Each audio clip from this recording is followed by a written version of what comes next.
Welcome to the channel, viewers. The Jehovah Witness Cult series. I'm Dr. JW Ayoub, theologist since 1994. Episode 46, the observation structure of the Watchtower, and when the Jehovah Witnesses felt watched. This is a big thing in these cults. Everybody has a sense of suspicion against one another, and this is evident in the way in which they crescendo into shunning. The meeting has already ended, and most Jehovah Witnesses are standing in small circles near the literature counter. An elder smiles while speaking to a young publisher, possibly female, but the publisher keeps glancing sideways between sentences, carefully measuring each reply before it levels her mouth or leaves her mouth. Across the hall, someone lowers their voice the moment another brother walks past. A teenager quickly closes a browser tab as family members enter the room later that night. Nothing dramatic happens, and that is what makes the pressure difficult to explain. In the last episode, acceptance became conditional, and in this episode, the pressure shifts further inward. Observation itself begins shaping behaviour, not through constant punishment, through awareness, through atmosphere, through the feeling that someone is always noticing. And at first, the adjustment seems small. The sentence gets softer, a question stays unasked, the conversation changes direction halfway through, and Jehovah Witnesses begin scanning reactions before expressing thoughts honestly. Not because every concern is forbidden, but because uncertainty itself starts feeling visible. And the pressure settles slowly into the nervous system. The Jehovah's Witness's body learns first. Breathing changes before difficult conversations begin. Certain subjects trigger caution automatically. And Jehovah's Witnesses begin managing expression before meaning is fully formed internally.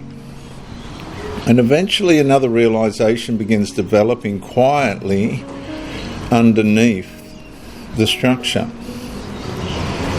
inside observation, governed religious systems. And Jehovah's Witnesses may begin performing safety long before they consciously recognize they are afraid. A brother moves and removes certain books from his shelf before another congregation family visits. Someone deletes message history after private conversations. Another publisher quietly laughs along with comments he internally disagrees with because tension now feels harder to carry than agreement. Viewers, nothing outwardly collapses. The meetings continue, the routines remain intact. But for the Jehovah's Witness inwardly, behaviour keeps reorganising itself around visibility. The Watchtower atmosphere keeps teaching the lesson. Attention becomes pressure, visibility becomes correction, and predictability becomes safety.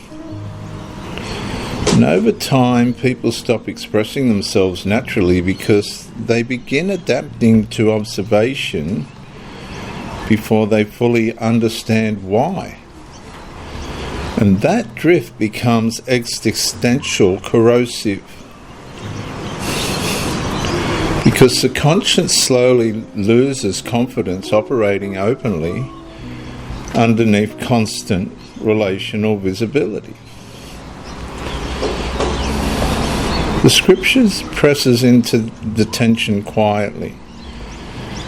Ecclesiastes 4:1 reads, mourns oppressive environments where people lose comfort and strength.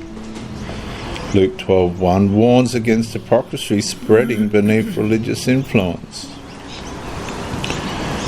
And 2 Corinthians 3:17 says, where the Spirit of the Lord is, there's liberty. But on the contrary, the Watchtower Bible and Tract Society culture inside its kingdom halls repeatedly reinforces attentiveness toward conduct, association, speech, entertainment, study habits, and loyalty indicators throughout congregational life and family structure. And for the Jehovah's Witness, the pressure rarely arrives through direct confrontation. Usually it arrives through awareness. Who noticed? Who reacted? Who stayed quiet afterward? And eventually the Jehovah's Witness begins feeling observed, even when nobody is speaking directly to them. The car door closes outside the Kingdom Hall, the engine starts, headlights move across the parking lot, and somewhere underneath the carefully maintained order, someone exhales differently once they are finally alone again. I'm Dr. JW Ayoub, theologist since 1994. Like, share, subscribe, comment to educate me, and press the bell if you like the content. Bye for now.